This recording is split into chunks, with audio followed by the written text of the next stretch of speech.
Ladies and gentlemen, boys and girls of all ages, welcome to the Paranormal Portal. It's our New Year's Eve Paranormal Portal special. And there's nothing really that special about it except that it's happening on New Year's Eve and it's still 2 hours and hopefully we'll have a lot of fun either way. But we're here anyway, and thank you all for those of you that are here as well. Actually, I wasn't sure what kind of turnout to expect because of course when you do the shows on a holiday, it's anybody's guess what kind of turnout's going to be because people have plans. But I'm glad all of those of you that are here don't have plans.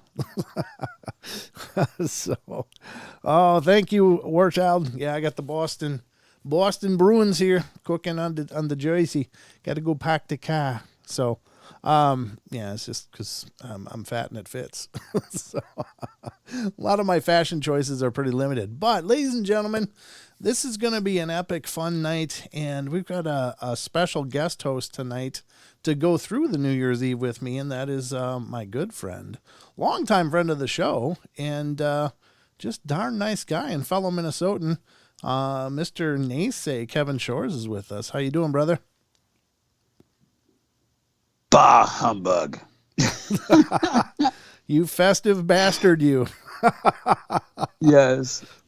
Yes, I'm just miserable and curmudgeonly and getting 1 year older, and I'm not happy about it because I think it means at this point I have to grow up, and I don't want to grow up.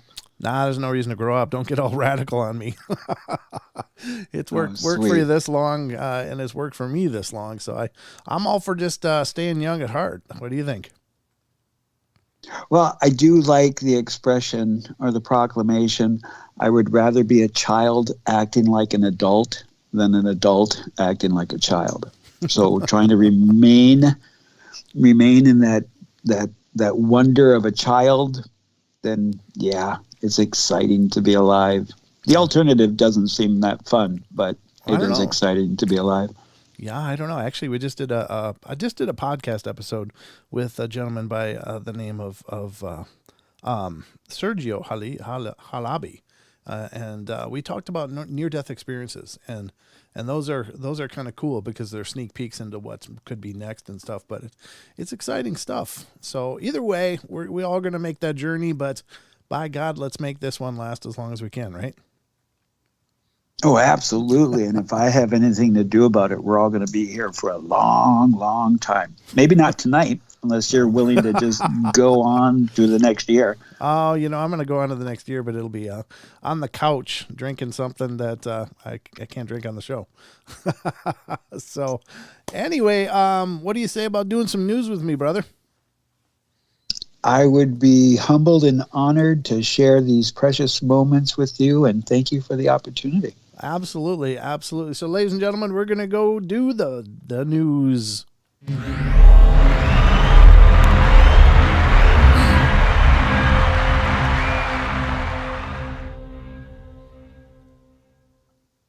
All right, ladies and gentlemen, it's not going to work that way, is it? Whoops. I'm clicking all the wrong buttons here. Sorry. Welcome to the Paranormal Portal newscast. I'm your anchor, Brent Thomas, and I'll figure out what the hell I'm doing one of these days. But I got a bunch of news stories pulled up for you, and Naysay's my guest anchor tonight, so we're going to go through these news stories and just see what the hell's going on in this crazy world of ours. So let me line up the first one here. This is coming from unexplained-mysteries.com. And this is from just happened, I guess. It says psycho squirrel is put down after attacking 18 people. Whoa, that's creepy. It says a violent squirrel has been euthanized after it went on a rampage in a small Welsh town over Christmas. The bizarre series of events started last week when a gray squirrel named Little Buddy. Oh, really? They named him Little Buddy, Naysay. Naysay? Hello? Sorry, I'm not quick on the draw with the mute button. Oh, my bad. It's okay. They named the psycho. Isn't that like the Gophers? The Gophers of Minnesota? They get a little feisty now and then, and I would think with what we're doing as silly humans, I'm not surprised that more animals are rampaging at this time. Well, there is that for sure. That like they're going to get their one-ups on us. But anyway, this Little Buddy, which was often seen in and around the small town of Buckley in Wales, went on a violent spree during which it attacked 18 people within a space of just 2 days. According to local resident Corrine Reynolds, I got to lean into this. My glasses are I have to get some for reading. Corrine Reynolds, the squirrel had been quite friendly earlier in the year, and she'd even started giving it food until it inexplicably bit her just before Christmas. In the space of 48 hours, he attacked 18 people, she said. He started attacking people who were just taking their recycling bags to the bin, and they're quite gruesome injuries. Ouch. She chose to rename the squirrel Stripe after one titular creatures in the movie Gremlins. The rampant squirrel was eventually captured by the Royal Society for the Prevention of Cruelty to Animals. However, it is sadly forced to euthanize him due to the legislation concerning the release of gray squirrels, which are considered an invasive species in the UK, into the wild. We are incredibly sad to have to put this squirrel to sleep, but we are left with no choice due to the changes in legislation, said a spokesperson. We do not agree with this law and oppose it, but legally we have to comply. The precise reason behind Stripe's violent rampage continues to remain a mystery. I'm here to tell you they have those flat like beaver teeth, but they're small, and those things are razor sharp. I feed the squirrels out here peanuts, and they'll take them right out of my hands and stuff, but sometimes they get a little too close to the skin, and you can feel they could split you wide open in a easy miss of a bite. Crazy. Sounds like this little buddy went nuts. He's not a little buddy anymore. Oh, no. Poor guy. Well, that's the first one up for bat there on the newscast. I'm going to get through a few more. I don't know what we'll get time for because, we're on the clock. We're on the TFR clock tonight, folks. So we'll get through what we can until the first break, and then we'll break into more of the strange and wonderful stories we've come to grow to love here on the portal. The next one up is from unexplained-mysteries.com. Nations are spending billions on killer robot research. Oh, Jesus. No way. This is not a good movie. This is not a good movie anymore, Naysay. The United Nations recently failed to agree on an outright ban of autonomous weapon systems.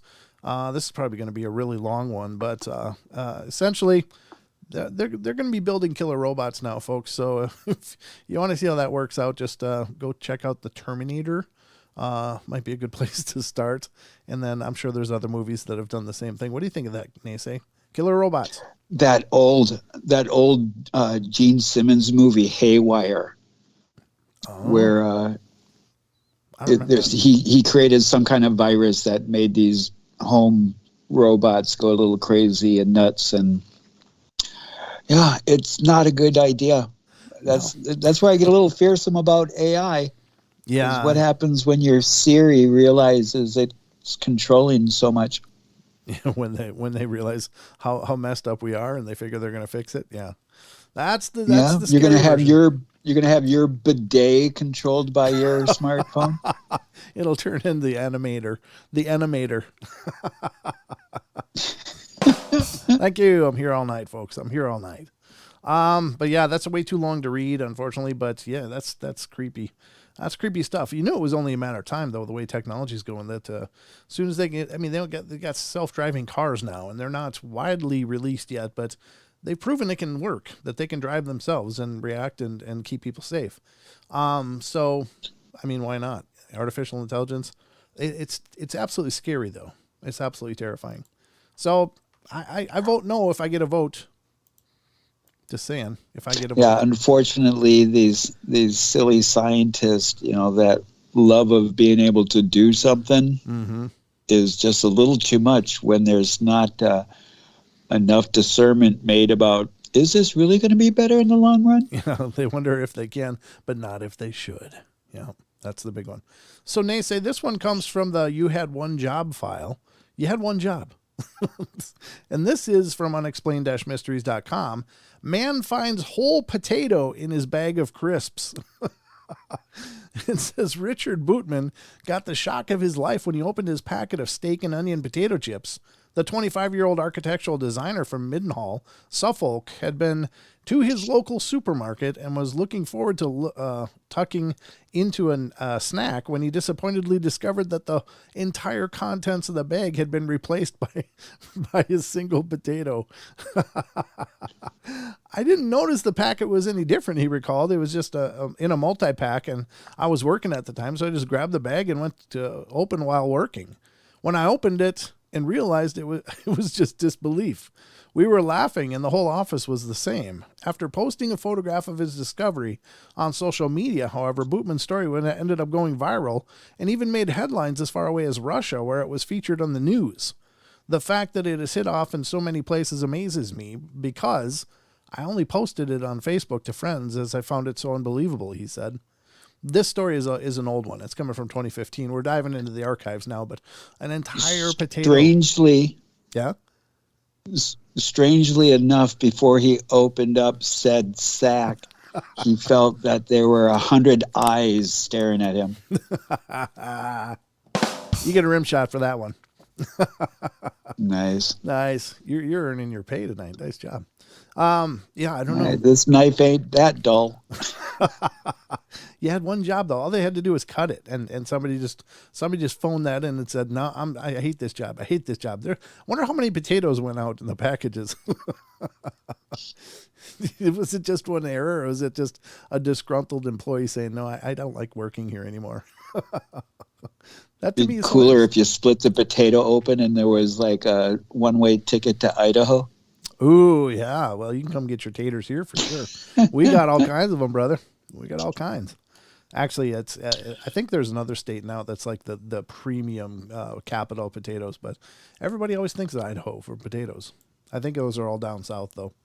The next one on our newscast list of fun to discuss here is, man posted himself from England to Australia. And this, again, is in the archives. This comes from 2015, but this is from unexplained-mysteries.com.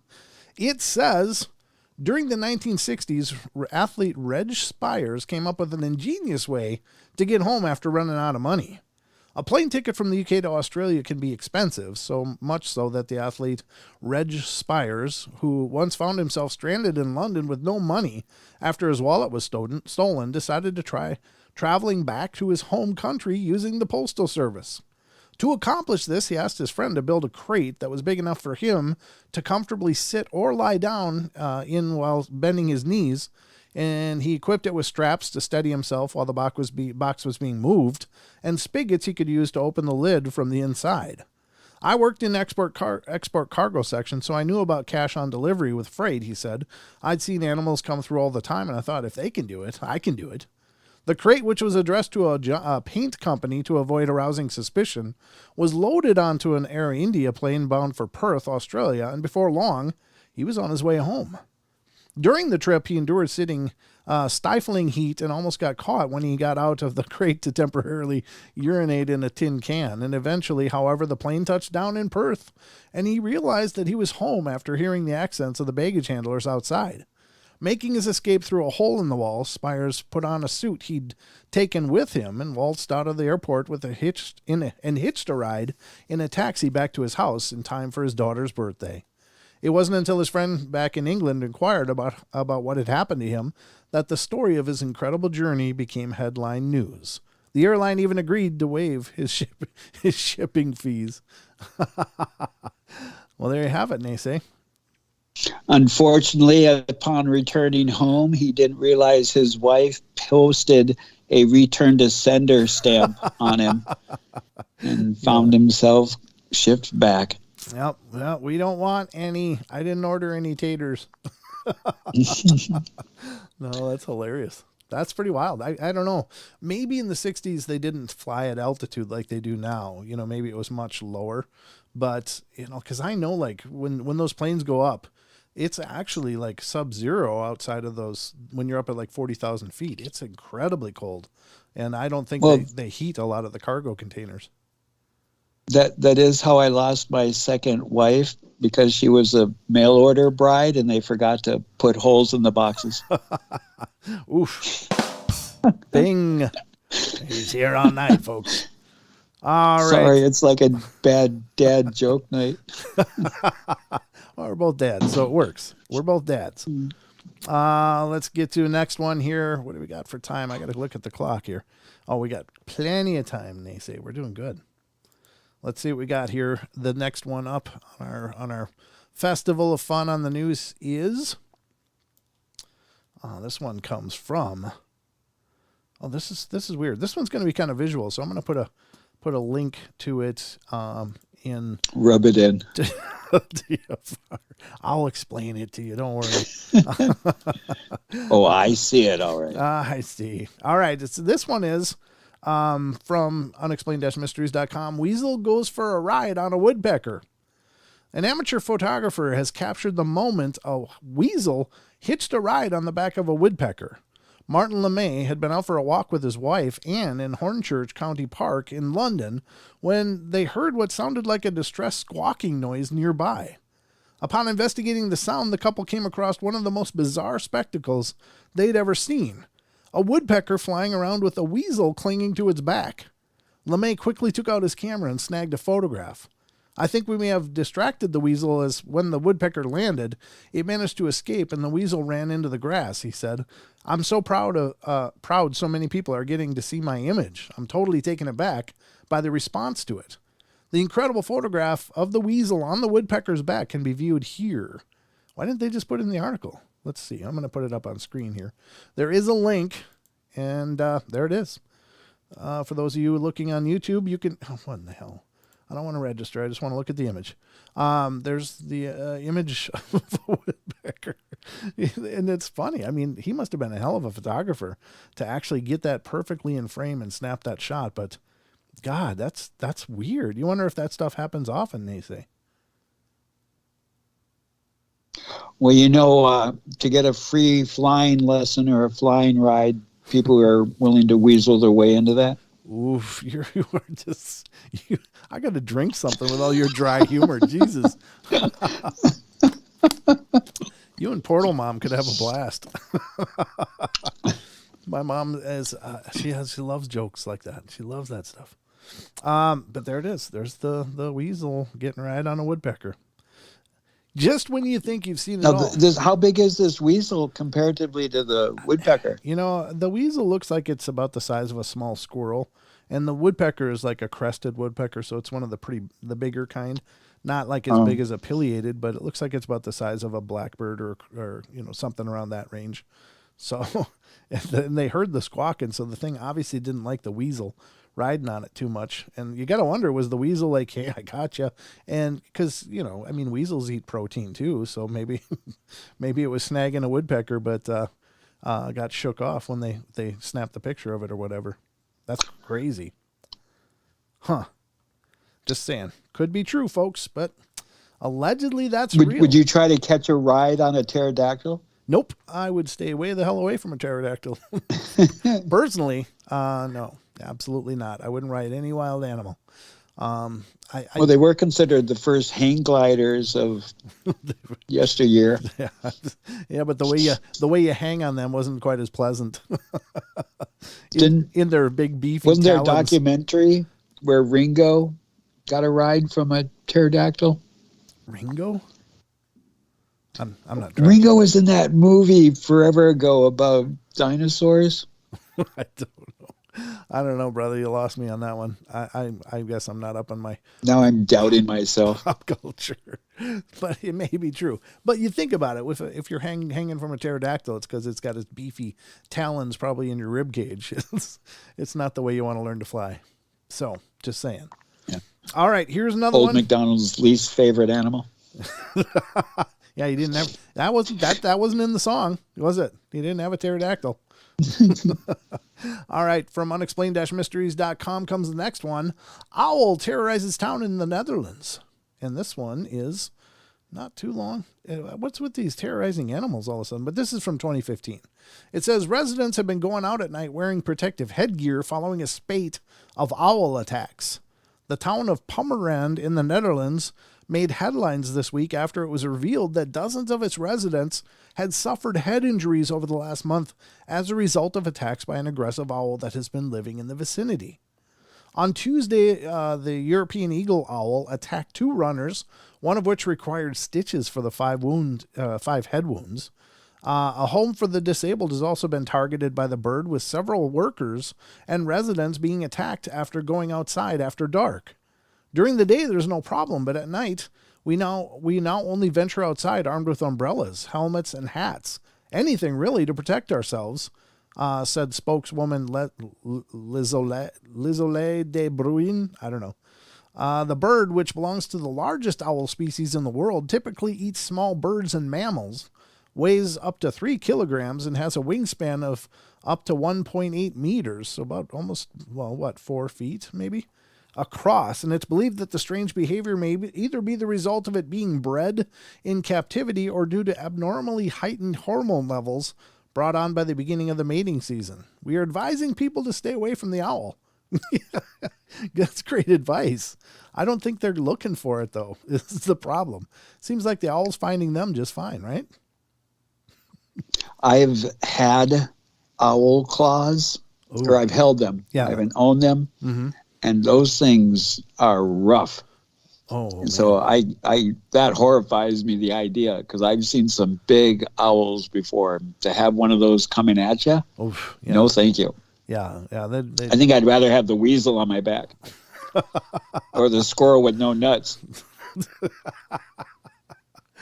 The squirrel with no nuts. Thank you very much. We don't know whether his nuts were intact or not, but we're just assuming. All right, so that's the owl attacking people. Got a squirrel attacking people. What else is attacking people? Let's find out. Oh, here's an interesting one, and this is my bad jokes.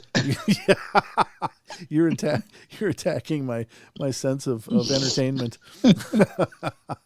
This one is kind of a cool story because, ladies and gentlemen, I'm sure most of you out there have heard, the Simpsons are often praised or hailed as this truly prophetic show that seems to show the future. And this one is from March 2nd, 2015. And here it is. Did Homer Simpson discover the Higgs boson? Considered the God particle, for those of you that may not know, and they've been looking for it in the colliders, the Large Hadron Colliders. They're looking for the Higgs boson. And it says the popular Simpson character apparently calculated the particle's mass 14 years before its discovery. He might not be the sharpest tool in the box, and it would be the last person you'd think of when it comes to making groundbreaking scientific discoveries, yet in a bizarre twist, the fictional Springfield resident somehow managed to come up with an equation to calculate the mass of the elusive Higgs boson a full 14 years before the particle was officially discovered by scientists at CERN.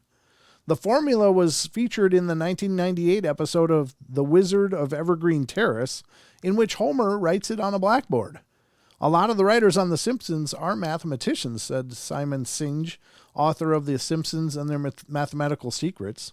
Yet that equation predicts the mass of the Higgs boson. If you work it out, you get the mass of a Higgs boson, and that's only a bit larger than the nanomass of a Higgs boson actually is. Whether the writers even knew what the equation was about the time remains unclear, but it's certainly remarkable that it would come to hold such significance over a decade later. Perhaps Homer will further explore his newfound mathematical prowess in a future episode. I don't think so. That's crazy, Homer Simpson. He's Well, you know how really, really intelligent people have just social awkwardnism? He did work in a nuclear power plant. That's true. He might have had something happen. He developed like a savant or whatever. Homer, you're an idiot savant. Definitely so, folks. Definitely so. But I don't think I got time for any more. And actually, that's good because that was the last one. It worked out perfectly. So, ladies and gentlemen, this concludes the news.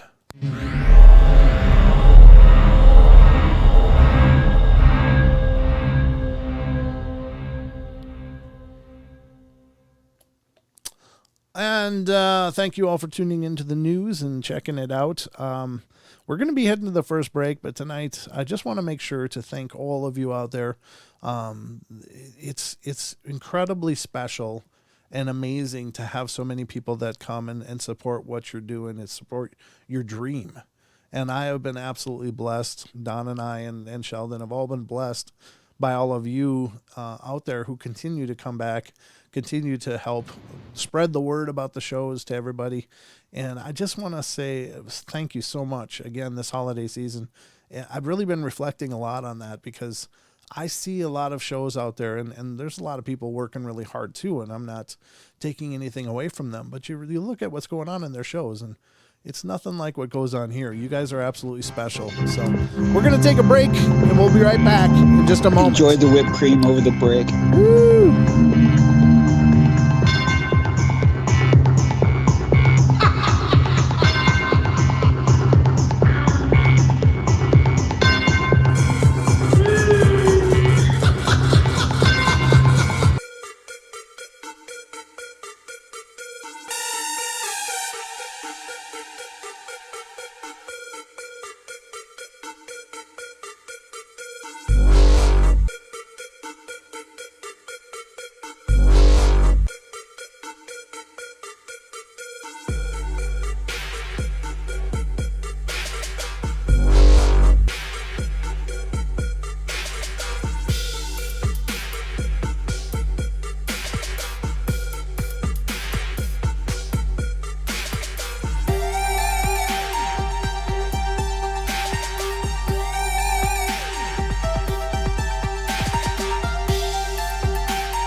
right, ladies and gentlemen, we're into half hour number 2 here on the portal. It's just cruising by, but Taco said in the chat before, he says, Paranormal Portal, no, I love you and always support you. You have a beautiful new year and expect more coming your way from the TV family here now, but wanted to say that. Or from the TV, and then family here now, but wanted to say that. Thank you so much, Taco. I appreciate that, brother. You've been amazing. Ladies and gentlemen, the sign back here behind me, the illuminated sign, is made by Taco. He did that all on his own, and powder coated. It's heavy. It's like 1/8-inch steel. It's that's why I actually have chains holding it up, because it's not just like a craft paper or something. It's this amazing piece that he put together for me, and also some keychains that he made Don and I. He made Don a bracelet, a leather bracelet. It says the long beard. It's really cool. So, Taco, thank you so much for your friendship, brother. You've been an amazing friend. And yeah, if we ever put together a ghost tour or ghost hunt, you're absolutely invited, but nothing planned yet. But if it happens, we'll let you know for sure. Then we got a couple other messages here. Lisa Rue says, tell Naysay, nice Matrix glasses, because I got your picture up. And it's the one where you got like the Billy Jack hat on. It looks cool. Oh, my cowboy hat. Yeah. Yep. Yep. So I remember on that strange day of my existence when that hat was given to me, and it was literally less than an inch in thickness.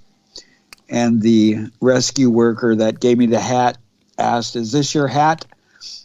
As he gave it to me in the ambulance, and he said, "Good thing your head wasn't in it." Ooh. Wow. Why? I don't understand. What happened? Remember the story of when I was ran over by the garbage truck? Oh, that was when you got that hat? Wow. I've had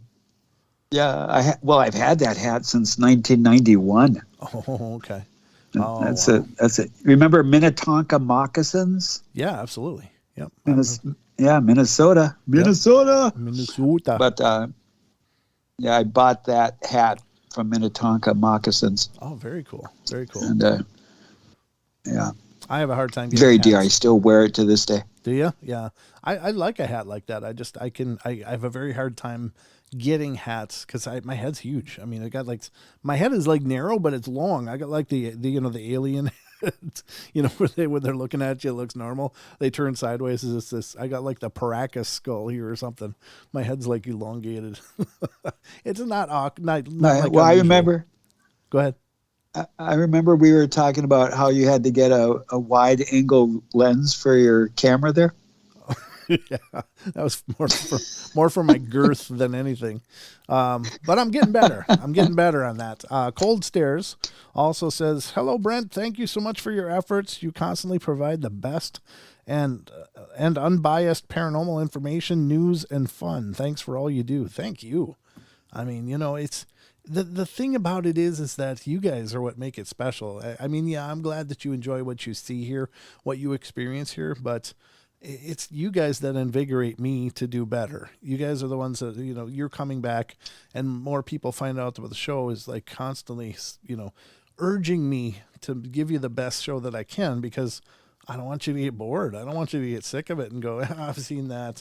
Oh yeah, that's on. The portal's on. Yeah, but I'll catch it later and go watch this other show instead. So I always strive to give you guys the best show that I can, because it means a lot to me. It's my passion, and one of the great loves of my life is doing this show, and it means so much. Every message, every comment, every thumbs up, it really makes me feel amazing. So thank you guys for making this special, but I appreciate it. Well, I appreciate it too, because I've been kind of jonesing a little bit for my ego, my dopamine meter, whatever you want to call it, okay, has been itching, because it's an absolute delight in my darkness to pass the baton after Freaky Friday with the Woo Crew to the Paranormal Portal. Amen. Because you know how deep my heart goes for you, sir. Over absolutely. The 7 years now it's been. Yeah, I guess this is 7th year now, since the TFR start. Yeah, it's been a while. It's been a while. This is the 5th year now for YouTube, though. So we're on year number 5, and It's been a hell of a journey. I can't, that's the thing. I guess, when you hit a new year, you start looking at everything, and you get this, at the end of a year, you get this big wide angle lens and look at what, how's the journey been and what is it going forward. And it's amazing. And, I've thought about this a lot. And I said, like when I first started, I was like, oh, I just want it to be big. I just want it to grow and to be, a big show, because I just want to do this. I want it to be successful. And even though, we've constantly been growing, there was a time when I was really frustrated. It's like, why aren't more people finding us? What do I have to do? But I'm, and looking back, I'm glad that it's grown the way it has grown, because honestly, if this show was like really popular right off the bat, I think I would have crashed and burned by now, because I don't think I would have been anywhere near ready to sustain that and anywhere near prepared for the pressures of that. And so it's kind of good to have the pressures, in a slow rise rather than just, this meteoric boom, and then you've got to sustain it somehow without really knowing. So it's taught me a lot, Well, and I apologize from the get-go when I refused to do nudity. So you could have helped us now just for the thumbnails. That's all I asked. But no, that's all right. Well, that's all you're going to get is a thumbnail. No, it's just as fun as that might have been. No, I would never have been monetized if that was the case. But it's just, it's one of those things. Well, we definitely would be the Abby normal and not paranormal. Yeah. We would be the no normal, because I'm sure the show had been shut down. Yeah, coming up, the nude portal. Ooh, that's up next.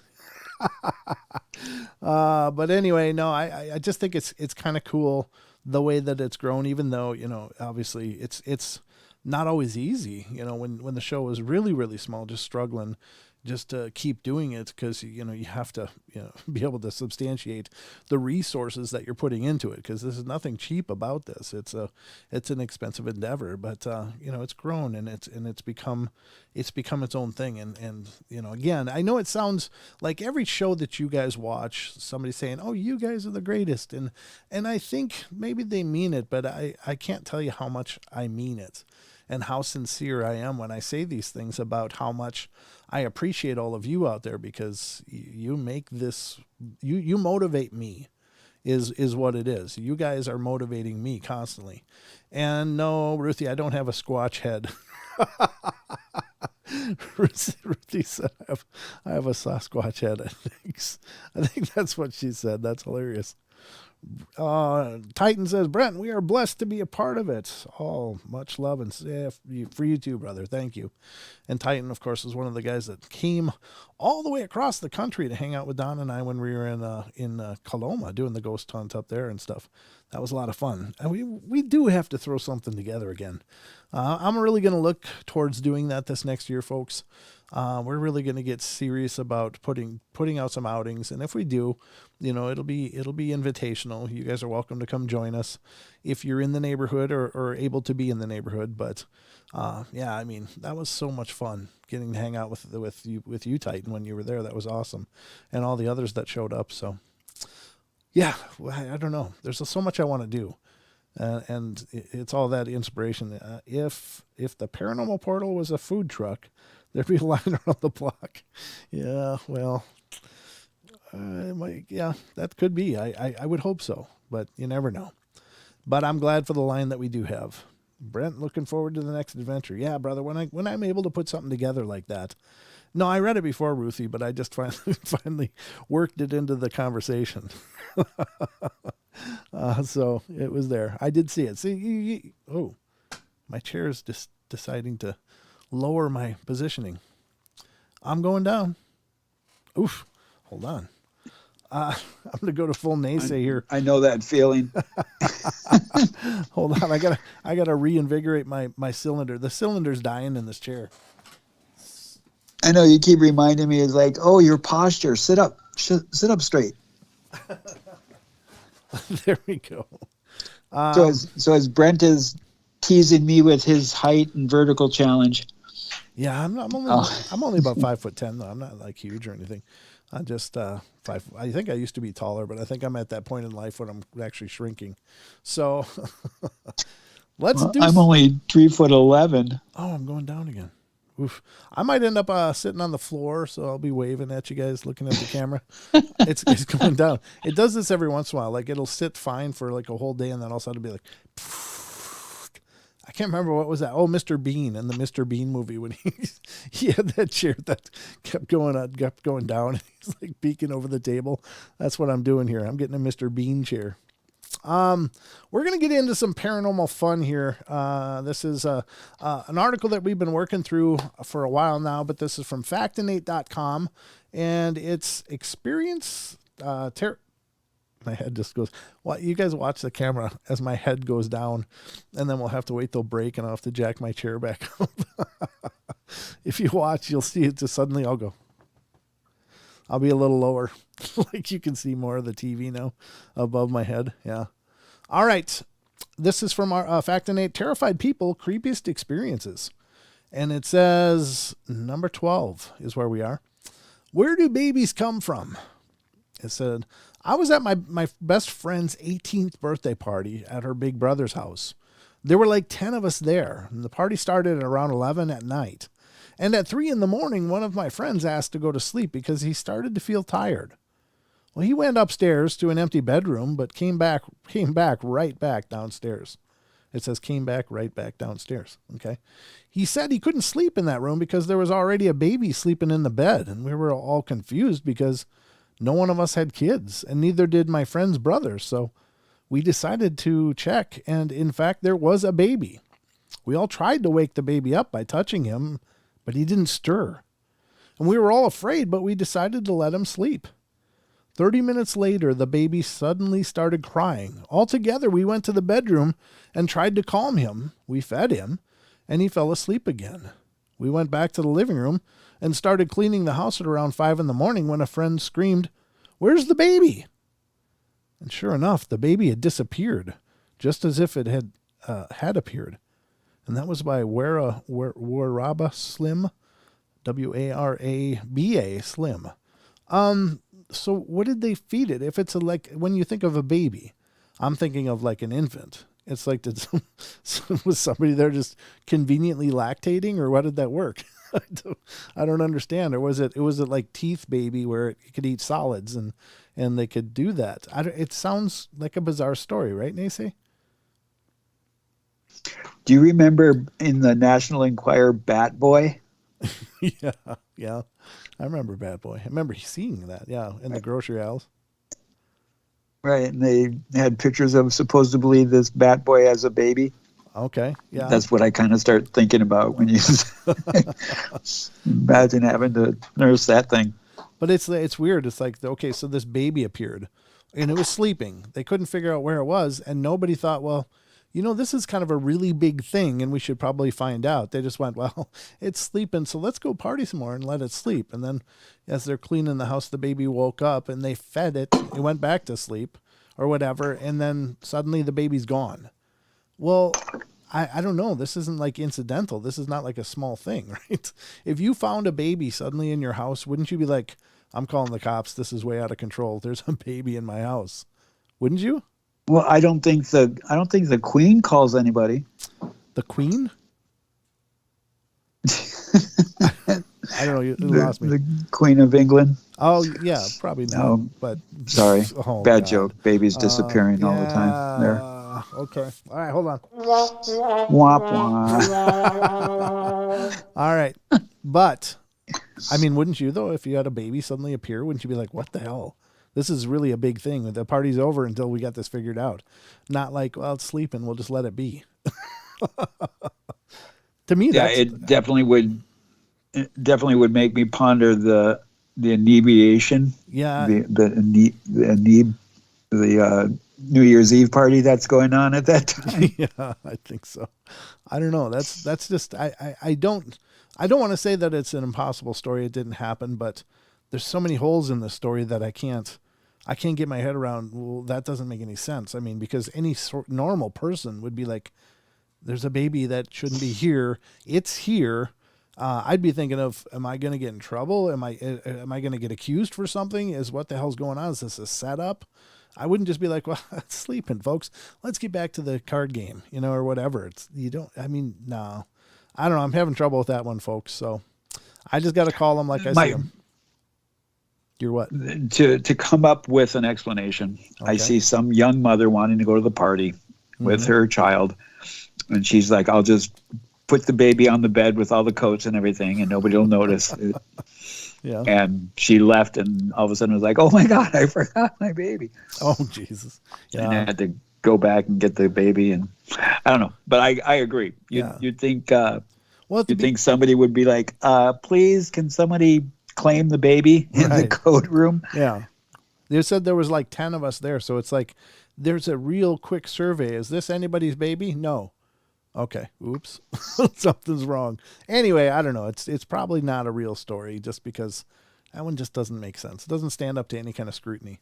That's my judgment call on it, whatever that's worth. All right. Number 13, repressed memories. I have this weird memory, almost like a dream. In it, I'm a boy in a suit and tie. I'm at a party in a huge ceremonial church, and there are lots of men and women wearing fancy black clothes. They all gathered in a circle. This sounds terrible. It was in the middle of the day. Light was brightly coming in through the windows, and there were older couples dancing in the middle of the circle. There was classical music, and I was just trying to look at the dancing couples through people's legs, and suddenly, without cause, a man fell. Then a second man fell. Everyone started screaming. People were running away, but the men were running towards the men who had fallen. I think the crowd trampled me because I was lying on the floor, and then everything went black.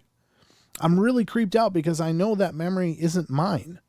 I've never gone to a fancy party in a church when I was little. That was by the Water Bottle Man 8000. Yeah, is that a past life memory? Is that a psychic impression this person picked up? I don't know. That'd be weird. That'd be a weird one. Yeah, that one is a vuja day, as Donnie would say it, of a past life, maybe. Yeah, that's about right. Yeah, absolutely. Sounds like it to me. I mean, that's the only thing that makes sense. Oddly enough, and it sounded like the guy fell first, and was on the ground noticing other people falling. Yeah, well, the guy was like he dreamed himself as a 10-year-old boy or something, and he was crouching down, looking between people's legs, watching what was going on, and saw it. Guess what the title of the next story is, Nese? Deja vu. Ooh. I'm just saying. Creepy. All right. I was driving from Northern California to Southern California through the middle of the night about a decade ago. I was tired, and the scenery along the freeway through the Central Valley isn't really very interesting. I remember passing an old silo, looking at my car clock, and seeing that it was 3:17 a.m. I drove some more, past a power line, and then noted that it was 3:21 a.m. A little way down the road, and I passed the same old silo, and it was back to 3:17 a.m. I was in disbelief. I just stared at my clock. For a few moments, I drove a little more, past the same power line, 3:21 a.m. I don't know why or how, but I went backwards about 4 minutes. I've never experienced anything similar or since. That was by Jesus 25. That's weird. So it's like just a little time slip. I don't know. Well, I've experienced that time slip, and I'm going to put it out there at a 90% chance I've shared that with the Paranormal Portal, but I'll do a quick version again. Sure. My Niawee, who is the elder that gave me my Anishinaabe name, he passed. And they had a funeral viewing down in the Twin Cities. And after 3 days of that, they brought him up to Battle Lake to be put in the ground with a bunch of these prominent Native American of the Anishinaabe community. Uh-huh. Well, Battle Lake is about 3 hours away from Moorhead, Minnesota, where I live. Okay. And so we set the alarm, and we were supposed to be there by 11 o'clock. And so we set the alarm at 5:30 in the morning with the intentions of leaving by 6:30. My partner at the time had a challenge with waking up and shutting off the alarm. I wake up at 7:30, Ooh. and now we only have 2.5 hours to get there by 11 o'clock. We quickly get ready, we get in the vehicle, and we take off. And my partner is driving fairly fast, but there's no way we can get there on time for this to start at 11 o'clock. So I'm just trying to keep my cool and keep my patience, and we just continue on. It'll be what it was. We get there to the ceremony, and it seems like everybody is showing up at the same time. The clock says it's 20 minutes to 11. Whoa. And we're like, no way. No way, because, before we took off and I woke up, I was like practically yelling and screaming of how upset I was that we're going to be late to this. So for whatever reason, I don't know, we got there on time. Wow. And it should not have happened. That's really cool. Yeah, I remember you sharing that before, and that's a real one of those times where it's amazing. Like there was an intervention of sorts, like you had to be there, and it almost seems intelligent, like something happened to really alter or create, for lack of a better term, a gateway that would shoot you ahead and make it so you made it on time. I think those stories are incredible, really powerful. Oddly enough, during the ritual, my Niawee, Porky Walter White was his name, and his pipe, they filled his pipe, and they were going to pass it on to his like protege. And so they filled his pipe, and these prominent people that were part of his life, they all smoked his pipe. And one of his closest friends, who happened to be a Lutheran priest, was the last one to smoke his pipe. And after he smoked his pipe and he went to hand it back to the protege, the bowl of the pipe exploded. Wow. Ooh. And they took that as a sign that the pipe was supposed to go to the grave with him. Oh, okay. And so they picked up the pieces and they put it in his cedar box with him. But that was a cool. This Niawee, I went to ceremony and rituals with this guy, and I've witnessed things that my public schooling cannot wrap its mind around. Sure. Trying to explain, what is it that I just witnessed? Yeah. And that doesn't make any sense. But that's really cool. That's where I get. Go ahead. Go ahead. Sorry. I said that's really powerful. That's amazing. Well, that's another reason why I'm so in awe with my Anishinaabe heritage and stuff, because as I practice these rituals and these ceremonies, I literally think, believe I witness magic with the K, because it makes no sense. Right. No, I agree. I think there is magic in those rituals and in many different pursuits, that there truly is magic in the world. It's just that our Western sensibilities don't allow for that or try to push that away from us. But I think it's still out there. I think there is still very much a magic that exists and defies the logics that we've been taught. So that's incredible. Yeah. Again, cool. I'll say it time and time again. I would go through all of it exactly the same just to be here at this precious moment, with you, my brother, and the audience and my children, because it's just too miraculous, the whole existence thing. Yeah, I agree. It's life is an incredible journey, and I know that sounds really cliche, but it's awful sometimes. It's just oftentimes unbearable. But if you can make it through the unbearable, you'll find the magical. It's there, and I think it's available to all of us. It's all about intent. Words have power, Lisa Rue says. Yeah, you're very right. I think there's a lot of truth in that. Rachel says, I had a dream last night where I was trying to shut off a podcast I fell asleep listening to, and I was interrupted the conversation I was having with two other people. I could not stop it. Oh, that's really a wild dream. Very cool. And a special thank you to Sugar Britches. You rock. Thank you so much. That's amazing. She gave us a super chat. That's awesome. Thank you so much. Yeah, I think time slips. I think there is magic. I think there's all kinds of incredible things going on around us.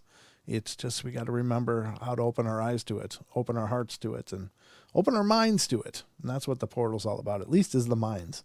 We're trying to influence your minds. Open your minds. But there's the bell, folks. We're going to go to the hour break. We'll be right back in just a couple minutes for hour number 2, coming right up.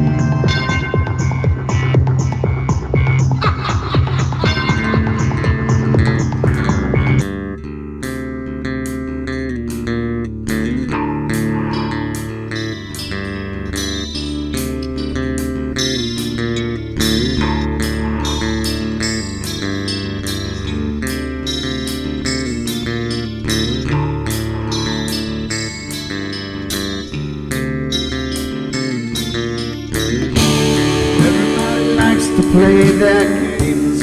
Everybody loves to place their bets.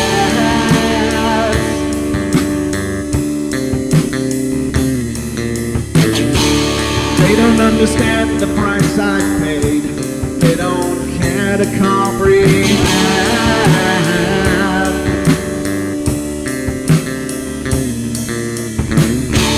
Trace their lines upon my body, ripping scars across my heart.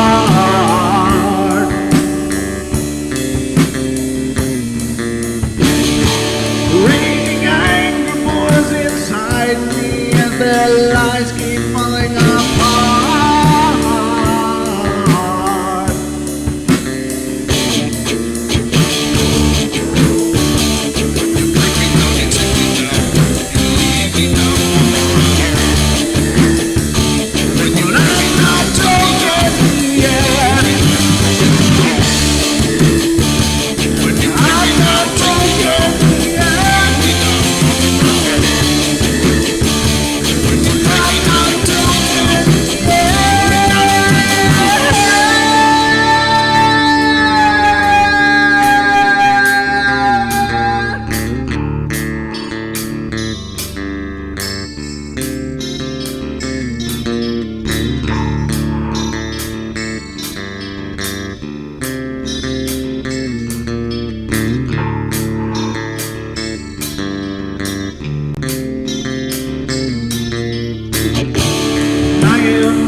With my silence, I am not a stupid guy.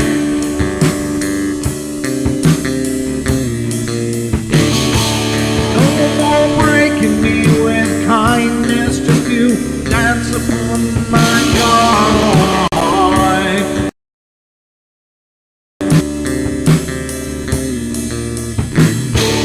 Feeding me with empty promise, you're just another fucking gas.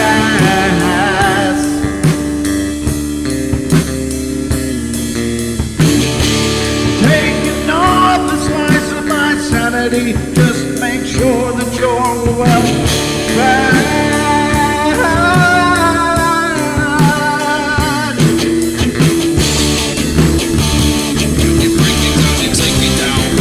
I'm not wrong, you get. I'm not broken yet. I'm not broken yet. I'm not broken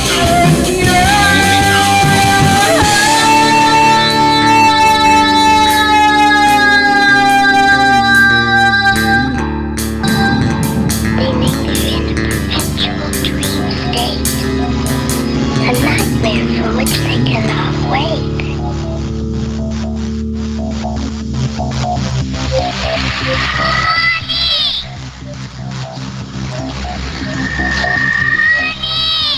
I can't see you, Mommy.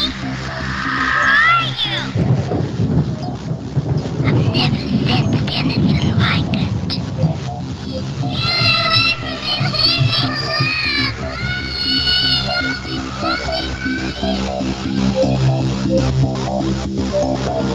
Carol Ann is not like those she's with. They're attracted to the one thing about her that is different from themselves. Her life force. It is very strong. It gives off its own illumination. It is a light that implies life and memory of love and home and earthly pleasures. Something they desperately desire, but can't have anymore.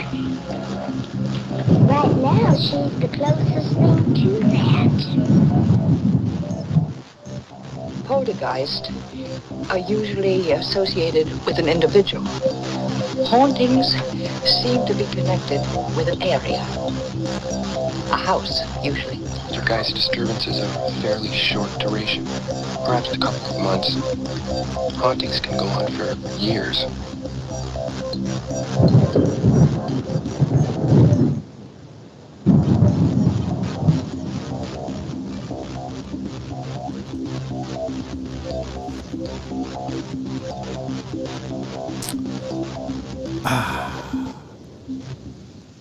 There we go, folks. We're into hour number 2 here on the Paranormal Portal, and thank you so much for being here on this wonderful New Year's Eve. It's going to be another year pretty quick, Naysay.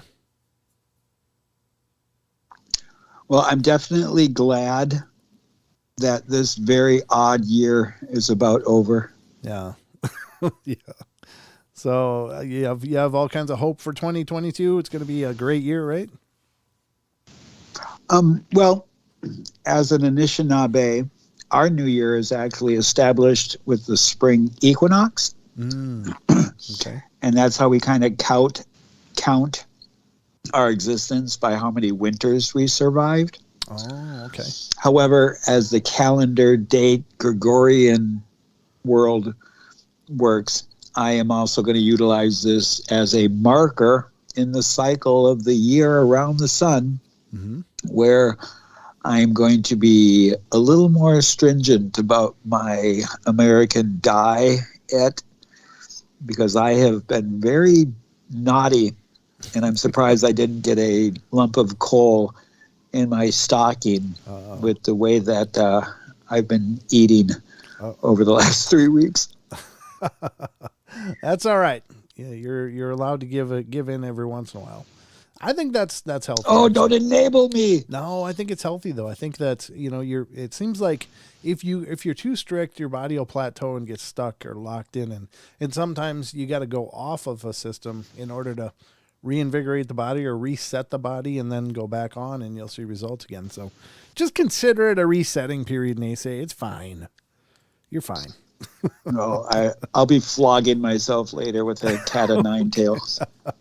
All right, you can go flog yourself. That's your right. I don't want to take that away from you. But we, of course, are going into hour number 2. As I said, the phone lines are open. If any of you want to holler at myself or Naysay, or have something paranormal you want to share, or just a statement about the year, the new year, whatever. We'd love to hear from you. So the number to call in is 720-923-0500. Again, 720-923-0500. So you can call in. Holla at your brother. Holla at your boy. And don't you have a Discord also? I do. Yeah, there's a Discord, the Paranormal Portal Discord. You have to ask, is Android's in here? Yeah. Android can maybe help people find that. I know there's a way to pull it out. I shut it down before the show just because I've got a aging computer, and I have so many things going on my screens. There's so many applications running during a show that I try to close things to minimize it. But yeah, we'd love to have you join there as well, ladies and gentlemen. If you want to stay in touch with the portal and all us weirdos in the portal, that's how you do it. That's one way to do it anyway. And I did notice that you even have a voice chat room in your Discord. Yeah, we could. Which is a phenomenal way for people to jump on and just share because a lot of people get a little intimidated or they get a little nervous about calling in and sharing their experiences. And the Discord is an opportunity to have kind of a little bit more closed in and a little more intimate, surrounding to share. So I suggest strongly, check it out. Check it out. Discord. It's Paranormal Portal up in there. But we are going through an article right now from Factinate, which is dealing with people's strange experiences that they've had. These are terrified people, creepiest experiences. And the one we're on now is Pet Cemetery number 15. Ooh, Pet Cemetery. Oh, I don't like these. It says, when I was about 8 years old, a car struck my kitten and she didn't make it. I was devastated. I'd rescued her and my older sister, with my older sister, from a box in the rain, and it was a miracle. Our parents let us keep her and her brother, and we love them both so much. Anyway, later that night, I was lying in bed and I felt someone or something kneading or making biscuits, as they may call it, on my legs. I looked behind me as I was laying on my stomach, only to see nothing there. I laid back down and the feeling came back again, and every time I'd look behind me, it stopped. To this day, I still believe it was her. That was by Suspicious. There's an SH at the end of Suspicious. I think that I very, very much believe that our pets stick with us. I think that, again, Portal Mom always feels her dog regularly that passed away years ago, still jumping up on the bed and doing circles until he finds that place to lay down. Like, he was always very particular about it, and she still remembers or still feels that as if he's still there doing it. I think they stick with us. What do you think, Nace? I also have a ghost dog story where when I was a youngster, I think I was about 7, 8 years old, we had a little mutt whose name was Pee-wee. And while my parents were divorced, and while I was with my father for a few weeks, we came back and we were informed that Pee-wee died. And that evening, while I was sleeping, me and my brother, we used to have bunk beds, and I had the top bunk. Mm-hmm. And Pee-wee would come into the room and she would whimper, and I would have to climb down, pick her up, bring her up to the bed, and she'd sleep with me for most of the night. And then she'd whimper to wake me up, and then I'd set her down on the ground. And I swear for like the last the next 3-4 days after we returned home, that she kept coming into the room and whimpering. And I would climb out of bed and I'd find myself standing on the floor, like reaching down, because she always went right by the leg of the bed. I knew exactly where she'd be standing. And I kept climbing down, and then all of a sudden I'd realize that I'm on the floor looking for her, and then I would just start bawling, and I remember waking up my mom, and telling her, I'm like, Pee-wee keeps coming back and wanting to come up in the bed. And that's sweet. And my dad, of course, my dad was more of the, British, where he kind of poo-pooed all of the paranormal and the metaphysical stuff, where my mother, being the Anishinaabe Paleo-American, she never, she didn't really encourage it, but she did dismiss it. Right. Very cool. Very cool story. I think you're right. I think they do. They are with us, and maybe they wait just to make the journey with us when it's finally our time. But we do have a caller, so let's get to the horn here and see who's calling in. This is area code 626. You're on the air with the Paranormal Portal. Hi, Brent. Hi. Hi. Good evening, gentlemen. It's Ruthie. Hi, How are Ruthie. you? Happy New Year to you. Thanks for calling in. What's going on? Oh, just wanted to say hello and wish you guys a Merry Christmas and a Happy New Year. And I wanted to give Nacy a message when he was talking about learning, his ways. What I saw in my mind's eye was your ancestors, Nacy, and they said, "We're waiting for you." So they say, you know what they mean. Oh, wow. And and I don't know. I am psychic, but I just wanted to share because they told me to tell you. I also see a man dancing, an ancestor. He's dancing. It's like he's happy.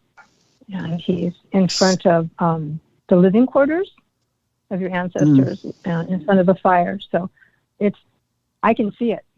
It's really beautiful, but they're waiting for you. So I guess they're waiting for you to learn, right? Well, I absolutely feel that there are entities that have my back and are protecting me. I've gone through some very strange occurrences and some near-death experiences, and a story I'll share with you is after I did a ride across the state of Minnesota in my wheelchair to bring about awareness to Gulf War illness, I was invited by my hometown of North St. Paul, Minnesota, to be part of a Veterans Park dedication ceremony. And we went there to the ceremony, and after that, we went to the local VFW, and we hung out there, and then we had to go. And as we were leaving, this gentleman came out and went to assist my father getting my wheelchair in the van and helping me get into the van. And we get me in the van, and he comes up and he says, "Now, I apologize. This may sound as strange as can be, but ever since I was a young man, I have had a Native American elder, like a warrior, who's been following me around and told me that I will be following you around until a day when I have to leave." And the gentleman proceeded to say that he has not talked to this entity in a while, but as he was doing something earlier before the VFW gathering, that this elder visited him again and said, "I'm going to be leaving you tonight, that you're going to meet somebody that I need to go with and help protect." And this man shared this with me, and he told me, he said, "So if you ever get the impression that you feel a presence around you, don't be nervous, because it's more than likely this entity there to watch your back." And my dad just laughed, because my dad, as I stated earlier, being of English descent, that he witnessed a bunch of things on that ride that he couldn't explain, and I have for many, many years felt these presence around me, and for the most part, I'd have to say 90% of the time, I don't ever feel threatened. Right. But I do. I do. Excuse me. Yes, I am full of excrement, but I do wards or particular things to help protect my domicile. We buy insurance for our vehicles, insurance for our health and such. So in the spiritual realm, we should have some insurances of protection. Oh yeah, we do. Yeah, definitely. So I appreciate those words.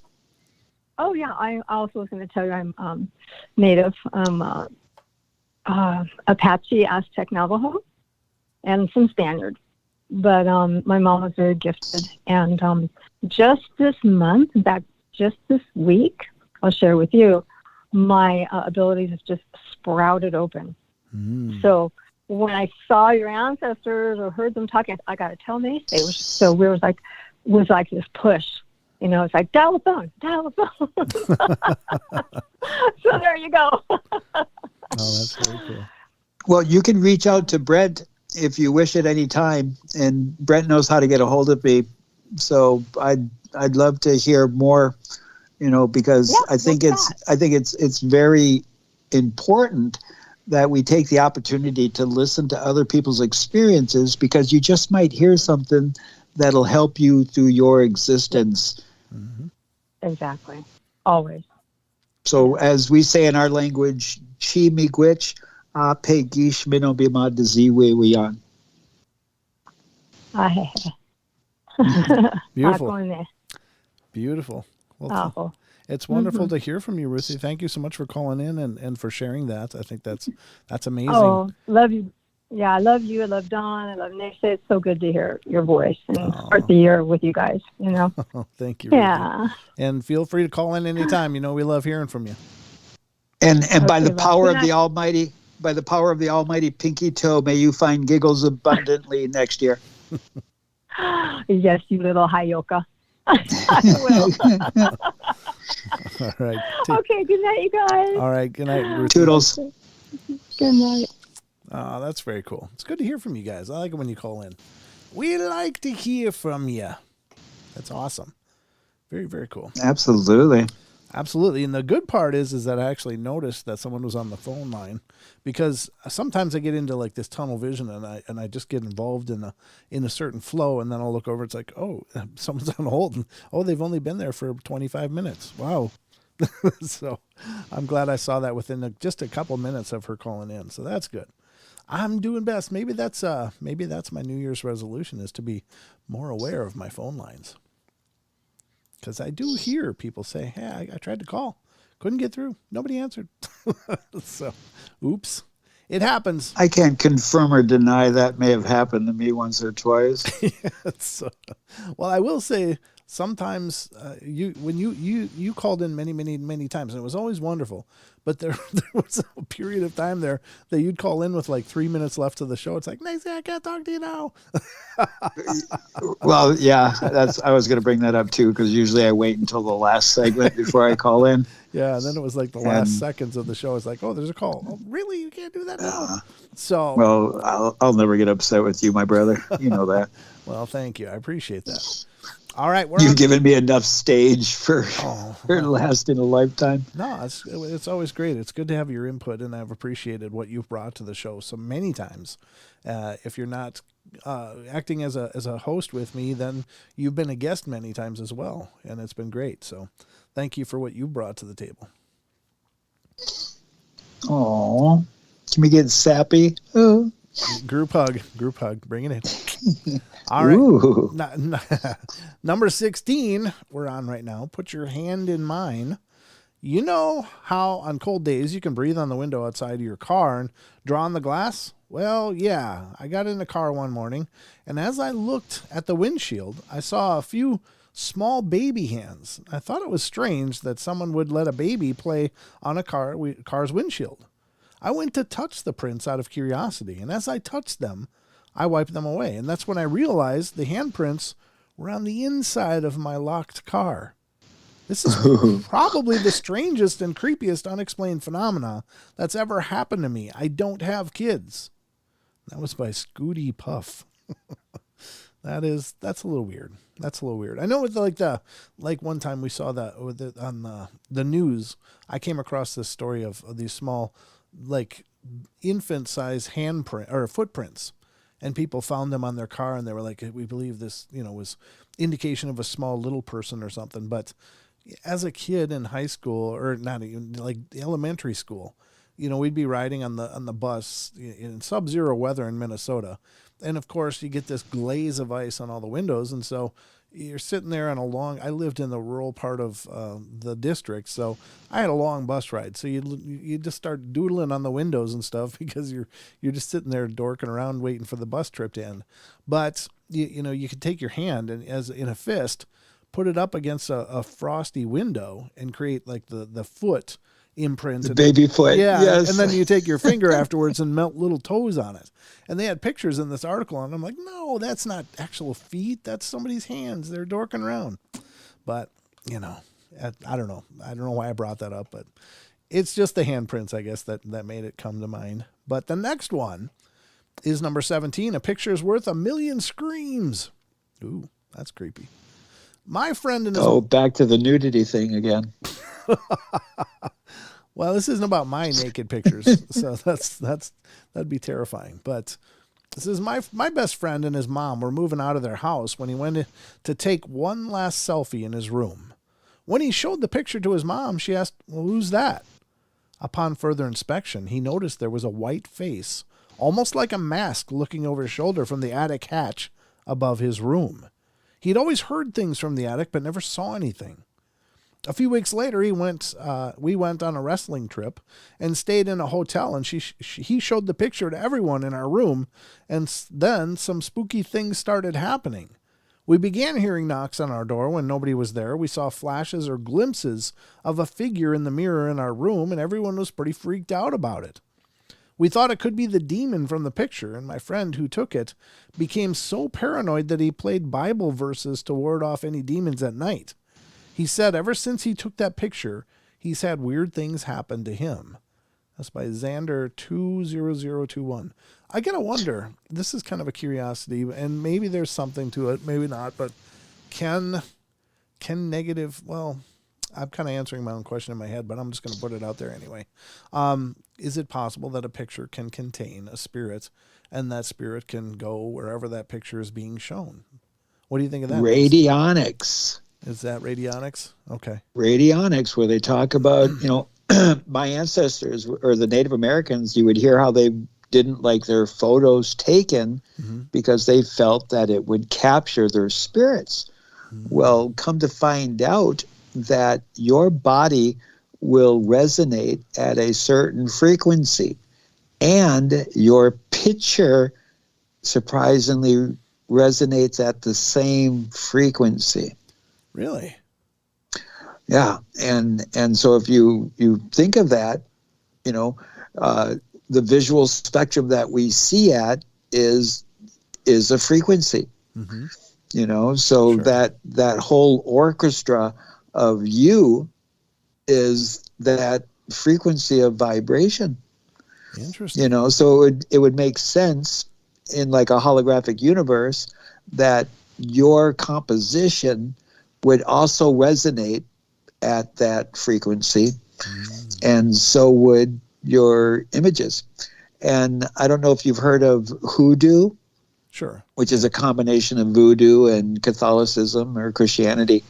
And one of the things that they do in their rituals is they utilize pictures of the individuals that they do the spell work on. Okay. And the same goes when you think of voodoo dolls, where they will try to get cloth or hair. Sure. Or a toenail or whatnot of, However, I strongly urge you not to do negativity when it comes to magic, because there may or may not be individuals like myself that will transmute the negativity into positivity or minimalize, neutralize it. So that choice is yours. Yeah. Yeah, you don't. And then we'll get Brent with his super cape on. And then you're really in trouble. Well, I try to keep my cape folded up most of the time nowadays, but yeah, I can whip it out if need be. I ain't afraid of that. But no, it's very interesting. What did you call that?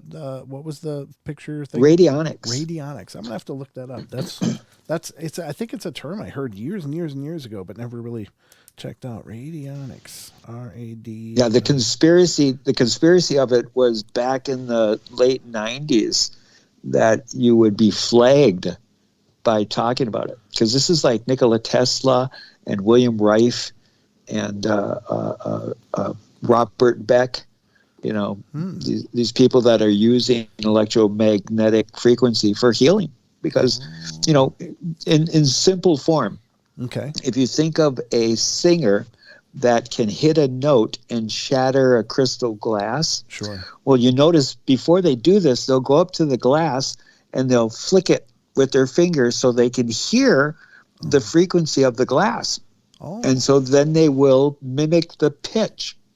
Well, this same principle can happen if you are bombarded with disease, whether it be bacterial, fungus, or viral, that bacteria, that fungus, that virus, it resonates at a frequency.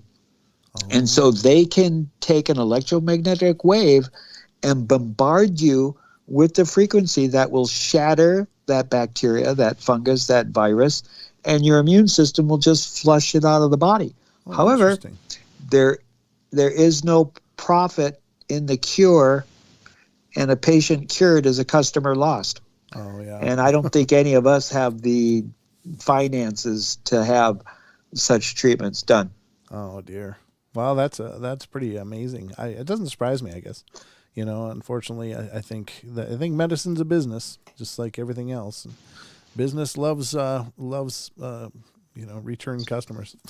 So We are about 30 seconds away from the next break, and then we're going to be back for the last half hour of our show. It's been flying, hasn't it, Nise?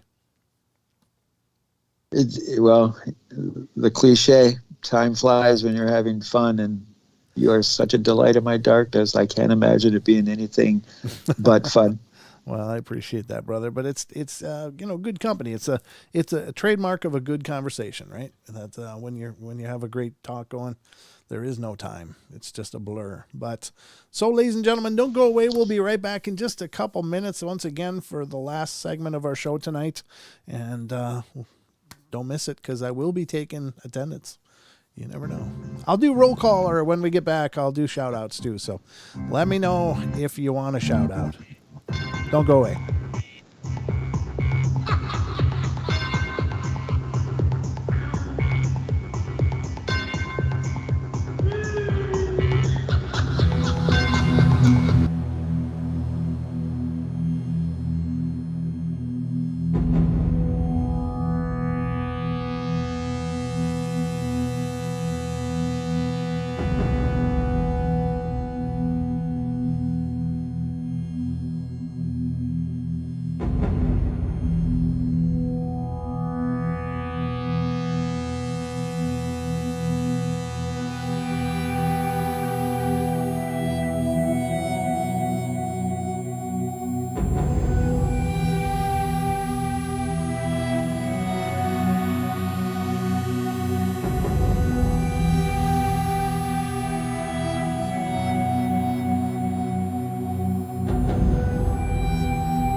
my God, it's going so fast. I don't understand. How's it going so fast? I'm trying to understand. I don't know how it happens, folks. Just the whole night just flies by. Boom! Suddenly we're in the last segment.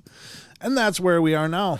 Hope you guys are enjoying the ride. Thank you so much, everybody, for being here. Happy New Year to you, Jess. And yes, Maggie gets a shout out right away because she asked for one over break. And I'm going to do shout outs now because... Maggie! Yo, Maggie! If you want the shout out, you should probably type something in chat like hi. If you don't want a shout out, no big deal. But let's see who's here. I'll give it just a couple seconds here because the list is generated by active chatters, and this is only for YouTube, of course, on TFR. There's Bam's over there. How you doing, Bam? And Gemini's over there. Good to see you guys. Thank you both for being in here. And it's just me otherwise over there. But on our tubes of you, we have more, and I'll get to that in just a second as I'm pulling up the windows to see what the hell I'm doing. Okay, here we go. It looks like there's a few active chatters, and that first one is Bigfoot Michigan Rob. How you doing, brother? Thanks for coming in. Gemini Moon's in here. Cold Stairs just popped up. I saw that. Jess is here, of course, Jess Mink. Ken Squatch is here. MCAT is here. How you doing, brother? How you doing, both of you? Maggie M10, you got another shout out just because you asked. Nessie's here. How you doing, Nessie? Hope things are good over in New Zealand. I'm here. Portal Mom is here. How you doing, Portal Mom? Rachel Gets It Right is here. Richard Elmore's here. Ruger Ridge is here. Ruthie Castro is here. Sugar Britches. I still love that name. That's great. And the Megaphone Man is in the chat. Who is that? And then there's Titan. Some loudmouth. I know, some yappy guy. Never shuts up. No, I'm just kidding. That, of course, is Naysay. The Megaphone Man is Naysay, for those of you that may not know. And Tracy Gale is here. So thank you all for being here. And I really appreciate it. Lisa Rue, did I already say Lisa Rue? Well, she popped up on the list if I didn't. I'm just scanning it one more time. Looks like that's what we got for chatting. Cold Stairs, God bless you. Oh, thank you very much. Appreciate it, brother. That's awesome. That means the world. Thank you so much. All right, so we've got a segment to go, about 23 minutes of show left, Nacy. And could I placate to a dear friend of ours for a moment? Oh, absolutely, please. So as most people may or may not know, I have become a routine guest or co-host on Freaky Friday with the Woo Crew here at TFRlive.com with the infamous Kev Baker. And currently Kev Baker is having some challenges with his health. Mm-hmm. I won't go into detail, but I will humbly ask and request if anybody has any extra positivity or love energy that they can direct to our incredible Captain Kev, as I call him, and a speedy recovery for him. And may the stress be minimal, and he overcomes these challenges. Because, as I stated earlier, my dopamine fill is not happening from being on the air, and I understand why it's occurring. And we miss him greatly, and can't wait for the moment he comes back and gets into the swing of things. Yeah, of course. Our thoughts and prayers go out to him, Kev, and his family, and hope they are able to bring in the new year and in much better fashion when he gets his feet under him again. So, but yeah, if you could say a prayer for Kev, send him the vibes, wrap in light, whatever you do. But yeah, we certainly hope he's back, because it's always great following, his show, because you guys do such a great job, and then it makes it easy for me just to go, boom, I'm on, because you got it all set. You got it all set up for me. So, yeah, definitely our prayers go out to Kevin for a speedy recovery. So, anyway, I got no calls, so let's get back to the list, Nacy. Number 18. Is that what we're on? Yeah, you're right. Or was it 19? No, you're right. 18 is the one we're on. Number 18, the parasite in my dreams. Ooh. Said I. Oh, you're freaking me out. Jeez. All right, go ahead. You can fill me in on the other side here. Hold on. Yeah. Oh my God. Hold on. Mhm. There we go. I had a recurring nightmare of a terrible parasite sucking the life out of me. Sometimes it waited for me in dark corners to go to bed. My cats always slept on my bed during that time, and for me it was a very stressful time. I got an itch at the place in my chest where I dreamed the parasite had latched onto me, and I ended up making myself sick with worry. I went to my doctor, and as it turned out, I had male breast cancer at the age of 28. My doctor ordered a biopsy, and the lump that I thought had been this parasite. After I got well again, the dream never came back, and my cats slept in their places again and not on my bed. The dream was creepy enough that it made my cats protect me. That was by Mechanic 84. Wow. That's good. I mean, it's a good thing you had the dream, I guess, because it made him aware of that area, and then he started feeling it and found the lump. So it's a rare thing, folks, but guys do get breast cancer as well. It's not just a female ailment. Yeah, and health is, that's what you got. You got your health. And the reason why I said that you're freaking me out is because one of the reasons why we always can find an excuse, a reason, a justification for what we do or don't do. Mm-hmm. And one of my reasons of why I'm, being naughty about my diet is because I'm going to do a hardcore cleansing and a parasite cleanse. Oh. Because for the last year, I have been fixated on parasites. And I've been educating myself more and more on parasites. And I strongly, humbly urge people to research parasites because this isn't talked about in the medical industrial complex. Sure. And when you look into parasites and what an adverse reaction they have on the digestive system, and your immune system has a hard time getting rid of parasites. Sure. Immune system is focused on, funguses, bacterias, and viruses. Mm-hmm. And parasites are basically microbial animals that get in your system and compromise. And it's just, yeah. So today I've been thinking about, okay, am I going to start that parasite cleanse tomorrow or on Sunday? And I was just thinking that before the show because I have the box of the parasite cleanse here on my desk. Nice. So It's a big slap in the face saying, do it.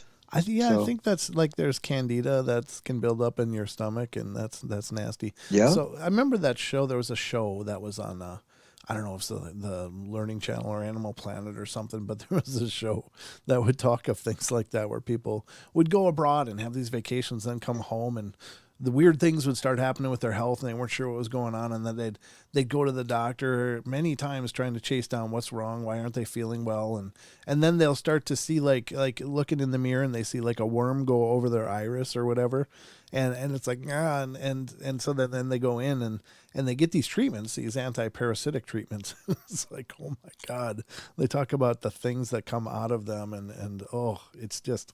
Oh. Yes. Oh, that's just horrible. That has been the deterrent of the parasite cleanse, because you get surprised of what comes out from the parasite cleanse. Yeah, I know. But I mean, technically, if we think about possession, sure. a foreign entity that gets in your body and compromises your optimal health. And if you look at these parasites under a microscope, they look like demonic alien horrors. Yeah.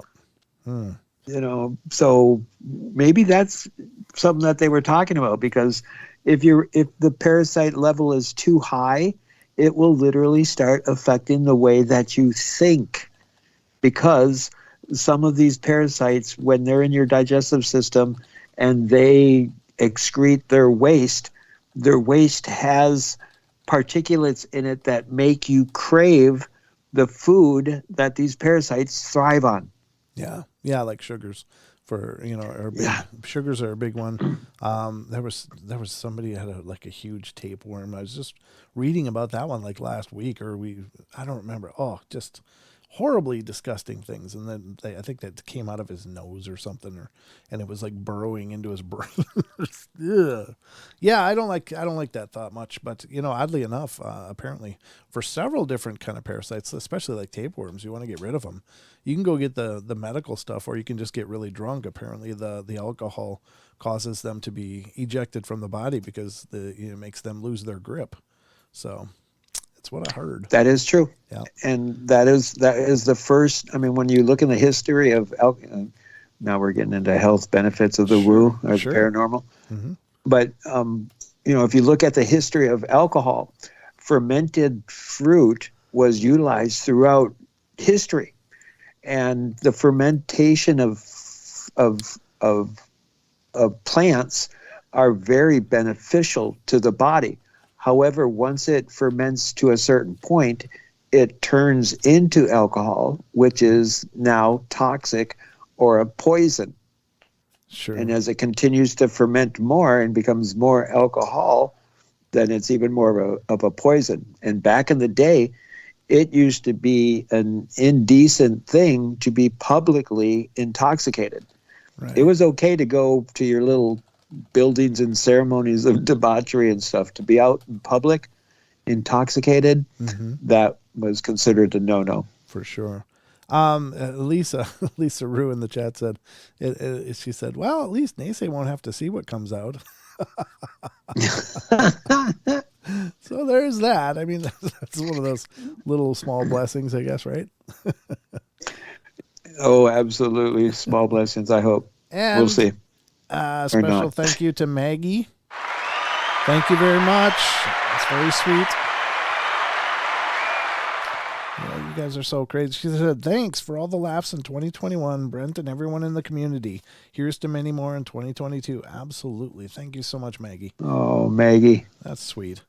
Very cool. Let's see, where are we at? Great Rod Stewart song. 19. 19. Yeah. Wow. You were good. I don't know that much. I have a hard time paying attention. And you're like, oh yeah, you're on 18, weren't you? No, 19. Okay. I'm just impressed because you are obviously paying attention. I'm not used to that here on my co-hosts. Oh, happy birthday, Donnie. That'll be tomorrow. My male crush. Yep. He'll be another year older tomorrow. Number 19 is Silent Night. It says, I had a schnauzer that could hear a cat stalk across a Persian rug. The slightest noise would wake her from a slumber and set her off constant barking.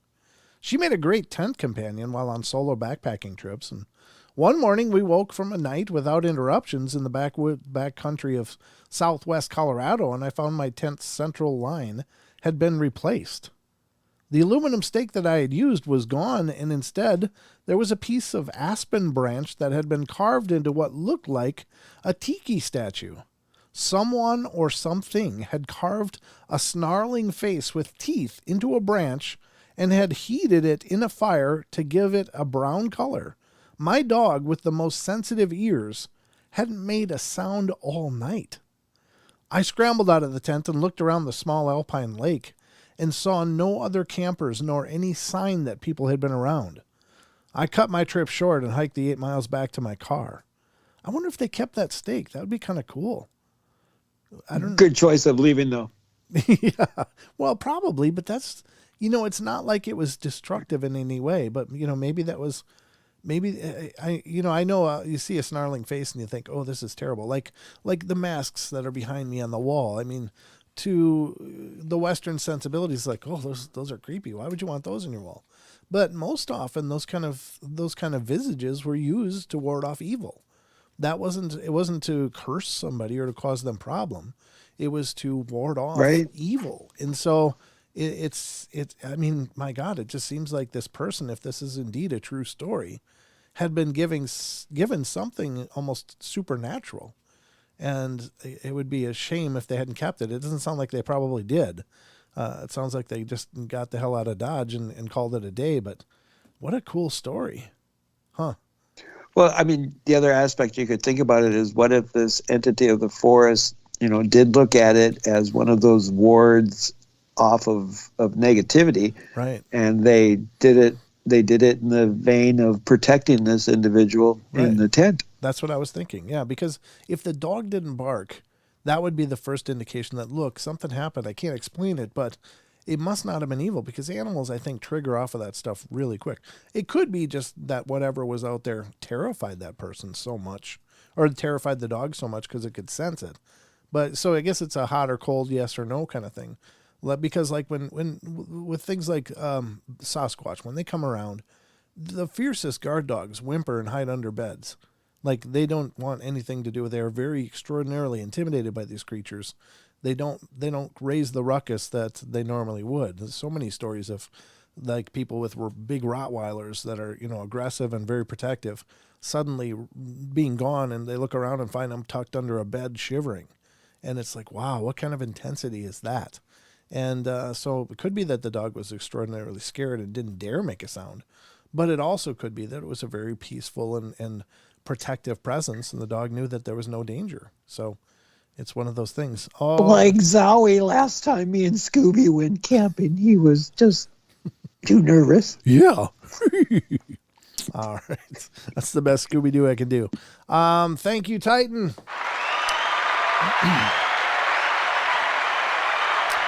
Titan says, Brent, thanks for a great year of thrills, chills, and entertainment. Looking forward to more wonderment in 22. Continued love and strength, bro. Absolutely, brother. Thank you so much. That's all of you guys are just amazing tonight. Thank you so much. It's gonna go a long way in helping keep the lights on here in the studio. That's beautiful. All right, so that was a cool story, though. I like that story. I wish there was more to it, though. I want to ask that guy a million questions. I want to find out so much more. Those are the kind of stories that really, like, it's like a ding light bulb goes off, and I just want to go after it and figure out what's going on. But I can't. I don't know. Have I ever? Sorry. Have you ever been in the woods when all of a sudden the entire woods goes quiet? Yes. In the night. That is some kind of weirdness when all of a sudden the regular noises and stuff, and all of a sudden it just shuts off, especially if it's over like 3-4 minutes, Yep. But then when it goes a little bit longer, that's when it really gets creepy. Yeah, I had that happen, and actually I've shared the story on the show before, but I'll share it again. A good friend of mine used to live in the mountains near here in a beautiful house up in the same house where I saw my first UFO, and it was incredible and amazing experience. But they had this German Shepherd, and it was a very protective dog. And the husband was out. He was out away, and not even in the area. He was in a different state, on a business trip. And his wife called me and said, I don't know what's going on. The dog won't shut up. It's just barking. And she didn't want to bring it in because the dog wasn't an inside dog. It just was freaking out. And so she asked if I could come up and look around. And well, so I went up on this 20-minute drive out into the mountains in the middle of the night. It was about 11 p.m. or 12, right around there, and got there. Got out of my car. As soon as I got there, I got the dog to quiet down because I was there, and he settled him down. And I realized there was no sound at all, not even a cricket. And this place was out in the mountains. There's all kinds of night sounds in this, in the summertime. The whole place went dead quiet, and it was like, what's going on? And it was such a weird stillness, and it's like and I think Carrie from Bigfoot Odyssey said it best. He's like, it's like the forest is holding its breath. And that's exactly what it was like. It was like everything was just totally quiet, waiting and watching. And I just kept walking around the house. I didn't have any like firearm or anything. So here I am up in the middle of the, in the mountains, in a mountain valley, no help anywhere near except for inside the house where this lady was with her baby. And so I just grabbed a big stick and just walked around the house and just stayed there. And then slowly the sound started coming back. First it was just a couple crickets, and then the frogs would join in, and then all of a sudden the forest sounds returned. But it was an incredibly intense feeling. I didn't like it much, but I knew that I couldn't leave. I couldn't do anything. All I could do was just be there and hope everything was okay. So I stayed there and with me and the dog, and I finally did come back. But when the forest gets quiet, And a lot of clenching. yes, absolutely. I mean, I was breathing real softly and shallowly and listening with all the intensity that I could. I have really good hearing because I'm partially blind, and so I really hear very well. And I was listening for any noises and not a thing. And I don't know. I have no idea what caused the forest to just suddenly be so quiet and caused the dog just to be going crazy. But it was really intense. Yeah, there's two times when you can, from my experience, there's two times when you can witness that, but it's very minute. It's not very long, but that's right at dusk and dawn, where the forest will seemingly just, just momentarily just go silent. Wow. But like you said, I've had a couple experiences where it's been like 4 or 5 minutes, and then it's just that like, okay, this is just too quiet. Yeah. Too quiet for me. Yeah, exactly. Android says, Paranormal Portal, do you think that experience could be in some way connected to the UFO you saw there later? I saw the UFO long before this. It was when I saw the UFO, it was before I even lived in the area. I lived back in Minnesota and flew out here for a business trip. But so I don't know if it was extraterrestrial or in and I suppose that's possible because I didn't have my night vision goggles or binoculars when I went out for that, the dog barking. I didn't bring those with, so it was just me in there, and I didn't want to, bother her and wake the baby up and stuff, so I was just trying to stay outside making sure everything was okay. But, could have been, maybe there was, when I saw that UFO, the saucer, it was just sitting there dead quiet above the trees. And it just sat there hovering, I imagine looking at me. And so this was before those people moved into that house that I saw the UFO. But now they lived there and when this had happened. So this is probably maybe 3 years after I saw the initial UFO. Yeah, so it was quite a while. Since we're getting down to the nitty gritty of the end of the last Paranormal Portal of 2021. Yes, sir. I'm going to throw it out there. You got any predictions for 2022? Or the chat room? Predictions? They got any predictions? For the show? Or what are you talking about?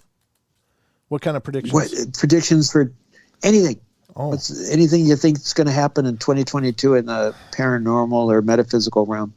I think that's, with the paranormal and metaphysical, obviously there's an increase of activity. So, I mean, something seems to be culminating or coming to culminate in something, whether it's, are we going to start just seeing UFOs maybe eventually? Because you've even got the government planning groups and NASA hiring priests about, UFOs and alien presences.